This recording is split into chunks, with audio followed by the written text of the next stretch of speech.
what's going on, guys? Welcome back to the channel. First of all, Happy New Year's. I'm so pumped for this year. I'm very excited. I'm gonna kill this year. 2018 was just a warm up for me. I learned a lot of stuff. I made a lot of mistakes. I spent a lot of money. I made a lot of money. But 2019, I'm ready to crush it, right? So you guys should be pumped for 2019. It's gonna be a great year. But the question is, how should you plan out your 2019, which would go with Shopify and e-commerce, right? Overall, because dropshipping is always evolving. It's fast. It's it's a business model that's always changing consistently. So you gotta be able to adapt to different situations, different marketing strategies. So this is basically my plan for 2019. Hopefully, this is how it's going to play out. And without further ado, let's get right into it. And so the first thing I want to talk about is focusing on creating a long-term brand, right? So I'm already working on a brand. I've ordered product samples from Alibaba. So if you guys don't know, like if you can create you can like order samples from Alibaba. Alibaba is basically just like AliExpress, but you're ordering in bulk, so much cheaper price. And so I ordered samples for the products that I wanna create a brand around. I have an idea of what my audiences will look like, so this is very important, creating a brand. And so let's talk about the features. Features like, what's the benefits of creating a long-term brand? It's very sustainable, happy lifetime valued customers. What I mean by that is that you have a repeat customers, right? So it's not a dropshipping. They don't have to wait 20 days to get their products, right? It's either gonna be US suppliers shipping your product, or you're gonna be ordering products at home, starting out slowly and shipping products from your home, right? So you don't want to dropship for your long-term brand, because if you're starting out, most of people say, okay, I'm gonna create a store and then I'm gonna start selling products, testing products. Once I find a winner, I'm just gonna create a brand within the same store. But think about it, right? If you already have like 100 purchases, that means you have already lost 100 customers. There's no returning customer for a dropshipping store. So you want to make sure to have very satisfied customers within a long-term brand, because you don't want them to have a bad experience with your store.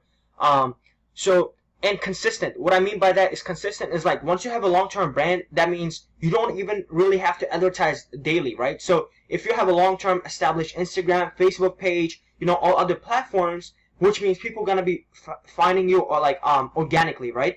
And SEO, good SEO for your website, you're gonna be found on the search Google engines, whatever, organically. So you don't really have to advertise every day to get customers into your store and buy, right? So it's more consistent than dropshipping.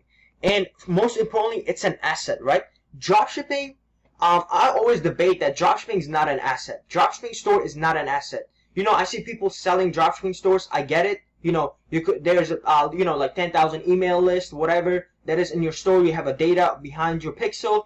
I get that. But if you think about it, dropshipping store is not really a big asset, because your previous customers are not coming back to your store. That's guaranteed, right? Because they don't want to wait that long for shipping, right? So that's the main thing with dropshipping, because it's the bad shipping times, right? People don't want to wait that long. That's the main reason why people won't come back to your store to buy more products.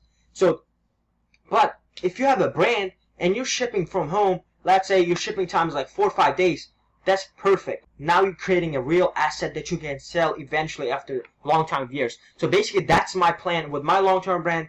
That's what I want to do with the brand that I'm creating right now. And so let's get to the next point. And so the next point is that with dropshipping, I still want to do dropshipping, obviously, and I'm going to be doing dropshipping with only single product stores, right? I'm not going to create general stores and test products, because it's so easy to tell which type of products selling the most and trending up high at the current moment, right? So you see it popping on Instagram. There's gonna be Instagram influencers posting it on meme pages, on big pages, right? So you're gonna see that product all the time. So when you see it several times, you should understand that it's selling well. So people not gonna spend hundreds, thousands of dollars to advertise that product if they're not getting back anything. So then I'll just go ahead and create a single product store around that product, and then try all of the social media platforms, right? So not just Facebook ads or Google ads. So the first thing is to stay on top of trends to create a single product store, because you don't want to create a single product store every time you see a new product that's popping on Instagram. just because someone testing an Instagram influencer with that product does not mean it's a winner. You have to see it multiple times. You have to do your homework and research behind that product. And so what are the benefits of single product store? It converts much higher than general store, right? If you're literally dedicating one product to one store, that means people gonna think that you're the original creator or whatever, right? So they're gonna think that you're focused on this product, so they're gonna think it's the best, the best place to buy that product from. And to stand out with single product store, you must have a different themes, right? So the Brooklyn theme and like all these type of themes, they still work fine, but I still use them. But for single product store, I'm focused on making different themes, right? Testing out different themes to stand out. Once customers have bad experience with dropshipping stores, if they buy a product from dropshipping store, they're gonna see the structure of how it's made. It's gonna be like memorized in their head, right? So you don't wanna create the same pattern. So if you look at other brands, long-term brand, like if you look at other big brands, they don't have the same themes as we're using, as all other dropshipper users, right? So you must have a different theme. So that's what I'm doing. So let's get to the next and the last point here, and taking advantage of all social media platforms. This is very important. Whether you are running single product store or creating a long-term brand, or you're just doing general dropshipping store, whatever that you're doing, right? You must take advantage of all of the platforms, right? You cannot just stick with Instagram, and then just because you tried once on that specific platform and it doesn't work, it doesn't mean it does not work at all. It works. If it didn't work, why would other people, other brands promoting their products on those platforms, right? So you just have to keep testing to see which product fits the best in which platform. Able to tap into new platforms with winning products. So if one product is working on Instagram and the audiences are similar and exist in another platform, you should definitely try it out, right?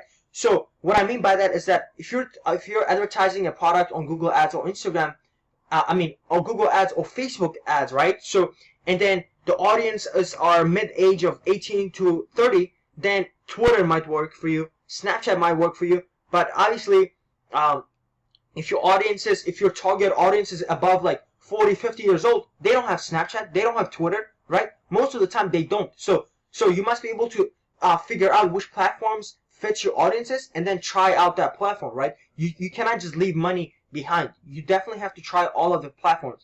I've tried Snapchat, I've tried Twitter, I failed, but I'm still waiting on like different products to test on those platforms. But I definitely did good with Google and Facebook ads for me. So right, with the products that I'm selling. So it's all about testing different platforms to see which one works the best for you, and it's all about testing different social media platforms to see which one works the best for you, right? So don't be just stuck in the one platform thinking that you're gonna keep making money forever. It's not gonna last long. So there's gonna be competition coming to you. So you must be able to move out to different platforms and take advantage of that. So that's what I do with Google Ads. If people are heavily advertising one product on Instagram, on Facebook, whatever, on Twitter, it's gonna create a lot of search volume on Google Ads. So what I do is I just take advantage of that trend that's going up for that product, and then advertise my products on Google, right? So it's simple as that. So you just have to test. So that's all. So guys, this is my plan with Shopify dropshipping and e-commerce overall for 2019. I hope you guys have a great year. Stay killing it. Stay consistent. Stay dedicated. Don't just like give up after one or two tries. You have to keep going. It's not a quick rich get scheme or whatever that you guys want to call it, right? So it takes time. You have to learn a lot of stuff. There's a lot of little things. But, you will eventually succeed if you stick your mind to it, right? So there's no way that you're going to fail even after 1 year or 2 years, right? So you just have to keep going. But that's all I'm going to leave it for. If you're new, please subscribe. I'll be dropping a lot more valuable content on this channel. So I just have to be more consistent. And also, drop your questions in the comments below. If you have any questions, obviously, and follow me on Instagram at abdu.09. And see you guys until the next one.